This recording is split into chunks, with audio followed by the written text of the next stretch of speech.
Human psychology অর্থাৎ মানব মনোবিজ্ঞান। এই মানব মনোবিজ্ঞানের বেশ কিছু ইন্টারেস্টিং ফ্যাক্ট নিয়েই আজকের top 10 facts about human psychology part 2। Part 1 না দেখে থাকলে ডিসক্রিপশনের প্রথম লিঙ্কটি চেক করুন, নইলে অনেক কিছু মিস করবেন।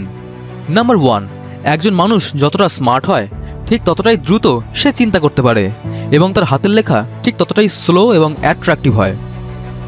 নাম্বার 2, কোনো রেস্টুরেন্টের স্টাফের সাথে একজন মানুষ ঠিক যেমনভাবে আচরণ করে তার থেকে তার চরিত্রের অনেক দিক ফুটে ওঠে।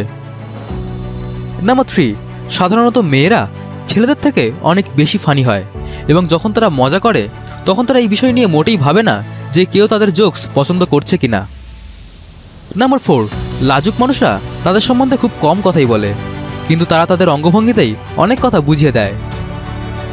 নাম্বার 5, যখন আমরা উচ্চ ফ্রিকোয়েন্সিযুক্ত পছন্দের কোনো গান শুনি তখন আমরা সবথেকে বেশি রিল্যাক্সড এবং হ্যাপি ফিল করি।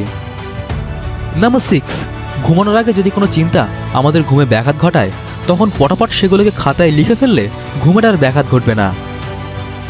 নাম্বার 7, গুড মর্নিং এবং গুড নাইট এই টেক্সট মেসেজ দুটি আমাদের মস্তিষ্কে সেই অংশটিকে অ্যাক্টিভেট করে যেটি আমাদের হ্যাপিনেসের জন্য দায়ী।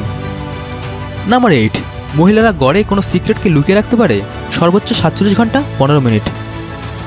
নাম্বার 9, বুদ্ধিমান মানুষদের অন্যদের তুলনায় অনেক কম বন্ধু থাকে, কারণ একজন মানুষ যতটা বুদ্ধিমান হয় তার চয়েস ঠিক ততটাই উৎকৃষ্ট মানের হয়। নাম্বার 10, দীর্ঘ সময় একা থাকলে আমাদের স্বাস্থ্যের ততটাই ক্ষতি হয় ঠিক যতটা ক্ষতি একদিনে 15টি সিগারেট খেলে হয়। বোনাস, ট্রাভেল অর্থাৎ ভ্রমণ ব্রেনকে সুস্থ রাখে। এছাড়াও এটি আমাদের হার্ট অ্যাটাকের ঝুঁকি ও ডিপ্রেশনের মাত্রা অনেক কমিয়ে দেয়।